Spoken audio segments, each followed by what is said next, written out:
Umagang-umaga pa lang, kabukas ko pa lang talaga ang bungad agad sa akin ng customer. Uutang daw siya at ipapalista. Anong gagawin niyo dyan, mga kasari?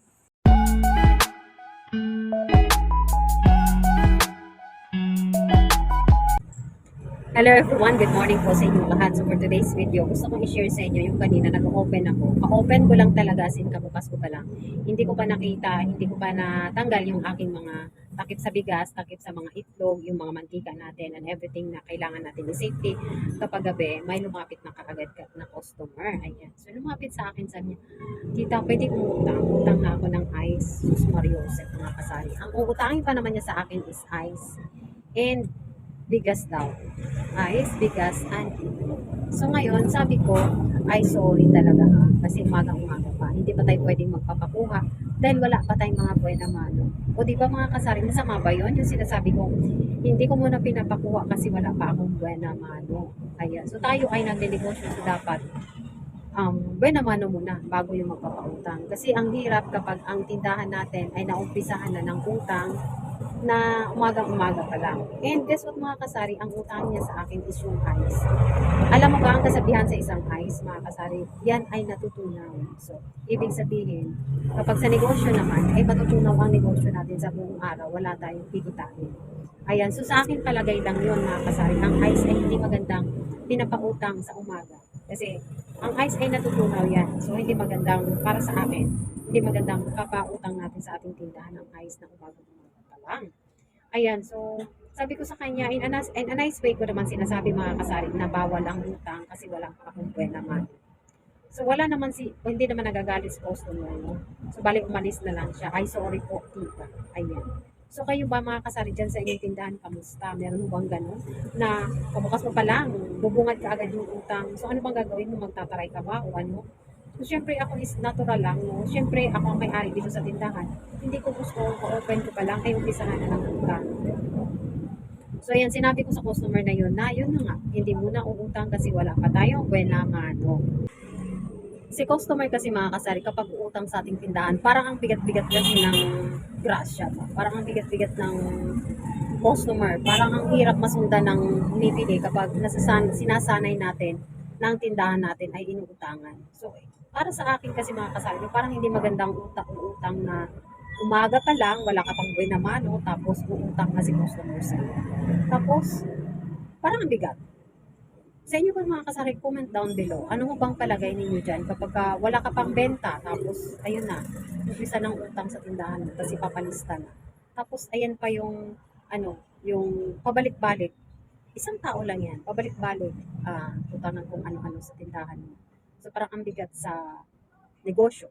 Ayan, ang bigat sa negosyo kapag pare-palista. So anong comment nyo dyan mga kasari? Comment down below. Kung lagi nagpapalista si customer, anong inyong mga pakiramdam? So tayo kasi ay natin negosyo, mas maganda talaga ang cash to cash. Kasi kapag cash to cash, yung nabenta mo ngayong araw na to, so mairo-roll mo kaagad. No? Mairo-roll mo kaagad.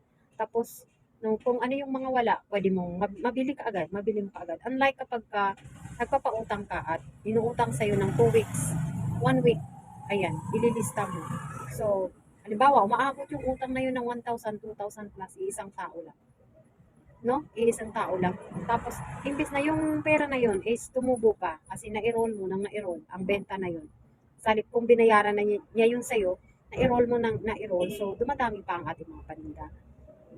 Kaya, may mga tao talaga mga kasari no, na ang hirap makaintindi na ang negosyo natin na sari-sari store lamang ay niro-roll natin para ito ay lumaki at dumami ang ating mga stocks.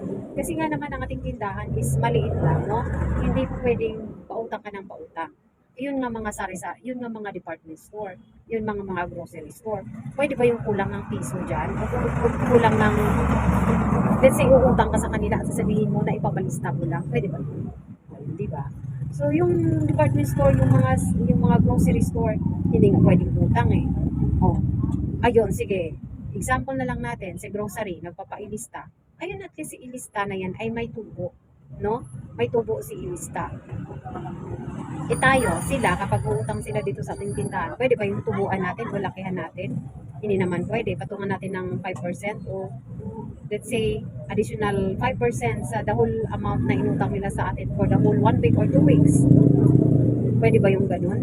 Kasi si grocery nga, pag magpapailista ka, after 1 week, pag siningil ka niya, may tubo na, may interest. O ayan. So speaking of interest, yung tindahan natin, kapag pinapautang lang natin ng pinapautang, hindi tayo tutubo. So walang interest, walang income. Na-stuck na yung kapital natin sa isang tao o ilang tao na pinapautang natin sa ating tindahan. Ang tao na yan na umuutang sa akin ay isa lang. Isa lang talagang listahan niya yan sa akin. At magbabayad naman siya. Pero minsan lang kasi may time na may inis ka.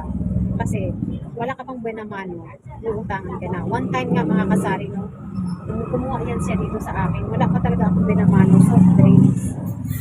So ayan, hindi ko nasabi ka agad-agad sa kanya no, na hindi ako nagpapakuha kung wala akong buena mano. So pinakuha ko siya. Guess what mga kasari ko, ano nangyari sa akin the whole day? Walang masyadong benta, hindi maganda ang pasok ng benta sa aking tindahan sa araw na yun. So kaya nung bumalik na naman siya sa akin kanina, yun ang sinabi ko na pasensya na po, wala pa tayong buwan naman, no? Hindi pa ako pwedeng magpapalista. Ayan, so anong oras na ngayon? 20 minutes to 12. So ayan, hindi pa siya bumalik. Siguro baka na-offend na sinabi ko na hindi ako magpapakuha dahil wala pa akong buwan. And ang problema dyan mga kasaris, mahaba-haba na yung listahan niya sa akin. Baka hindi na ako babayaran. Kasi na-offend ko siya dahil na-refuse ko siya na hindi ko siya napapagpuan. Dahil nga naman wala pa akong pinamano eh. Ang problema niyan, baka hindi na ako bayaran sa mga previous niya na listahan sa aking lista. Pero sa akin okay na rin kung hindi na rin siya bumalik. At least, hindi na niya ako utangan sa ilang taon-taon. Ilang taon na yan siya, pabalik-balik yan. Ilang years na siya lang yan. Nagbabayad naman. Pag after 1 week, 2 weeks, ayan, babalik siya. Nagbabayad naman siya. Kaya lang, mabigat sa negosyo. Ayan mga kasari ha. Tip, mabigat sa negosyo kapag merong taong paulit-ulit nagpapalista sa negosyo. So yun lang ang aking share mga kasari mo. So ngayong araw naman, ibahin na natin. Ayun, nag-ayos tayo. Ito yung panibago kong ayos. Sa yun yung panibago kong ayos mga kasari mo. Ayan. O, yung candies ko, pinalik ko dito. Kasi ito, tinago ko na dapat itong glass na to. Nilabas ko na naman. At ilagay ko na naman ang aking mga candyhan. And dito sa ilalim is nandiyan yung ating mga snacks. So pag ikot mo dito, ayan yung aking harapan. So makita ka agad ni customer ang aking mga candies. So ito yung mga candies ko dito sa harap. Ayan, and sa ilalim, ayan yung ating mga snack sections. And sa pinakailalim, yun yung ating mga stocks na mga calamansi juice and cobra. So yun, no? Yun. So yun yung pagkakaayos ko dito sa aking tindahan. So bali binago natin. And yung dito sa side naman, ayan yung side na yan. So bali, ano na yan, parang daanan ko na lang yan. Daanan ko na lang kapag mag-serve ako kay customer dito sa harap. So yun, ilagyan ko ng daan dyan. Ayan. So ngayon, meron tayong bago na naman dito, mga paninda, which is yung ating itlog. Ang itlog talaga mga kasari is hindi na talaga nagbabago. So, lagi ko lang siyang present sa aking vlog na talagang mahalang itlog. So, bintahan ko dyan ay, ayan po, 10 pesos po ang isa.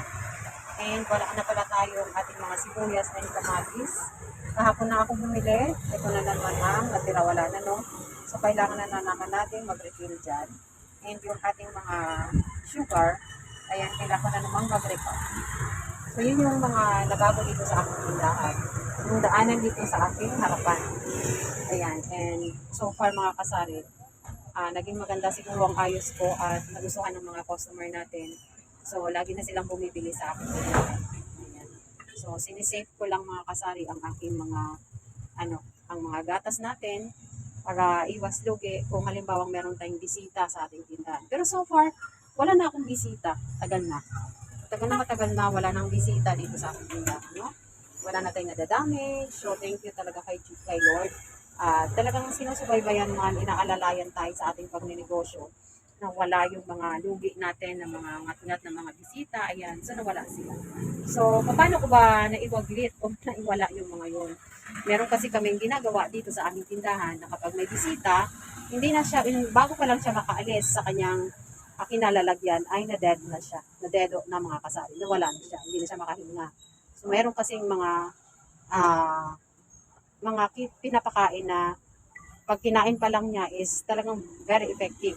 Patay na kaagad. So wala na. Simula noon na yun ang ginagamit namin na pang ano sa mga bisita namin is na talagang nawala na. Hindi na sila bumabalik. Kasi pag once na isang kain pa lang nila, dyan pa lang sa kinakainan nila, sa area nila, is hindi na sila makaalis. Hindi na sila makalayo. Ano ka na kaagad? Mabuksa mo na sila kaagad. So ayan mga kasari ang ating bagong ayos sa ating tindahan. And dito sa itaas, ayan na yung mga itsura nila sa itaas.